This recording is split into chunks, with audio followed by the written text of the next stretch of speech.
Diferența de vârstă și mentalitate dintre părinți și copii nu trebuie neapărat să fie o piedică în comunicare. Specialiștii spun că răbdarea și deschiderea față de celălalt pot face minuni în această relație. Dacă ea există, ei se pot construi. Pentru ei, cele mai importante sunt care relații? Cele pe care ei le pot construi. Mamă și tata. Acestea sunt cele două relații importante.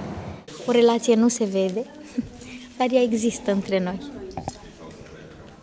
Este al treilea element, un organism viu. Între părinți și copii, această relație există și ea se cere hrănită. Nu putem hrăni cu sentimentele noastre, sentimentele sunt ceva ce trăim, dar relația e altceva. Atelierul părinților este o modalitate foarte bună pentru părinții care vor să se apropie de copii. Chiar dacă s-au descurcat foarte bine în profesia de părinte, participanții spun că au aflat lucruri noi și extrem de utile. Ce v-a determinat să veniți la acest seminar? Poate necunoscuta care o aveam despre relația cu copilul și e educativ.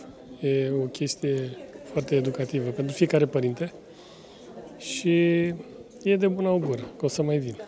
Pot să spun că au fost și foarte multe lucruri, noi lucruri pe care probabil le gândim, dar n-am putut să le punem atât de frumos în cuvinte și în exemple.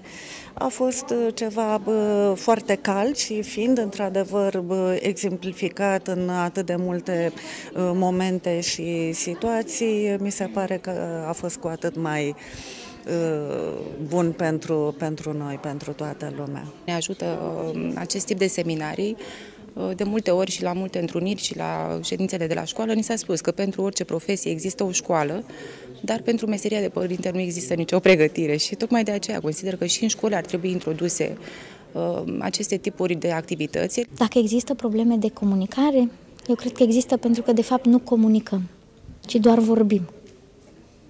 A vorbi e una, a comunica e altceva.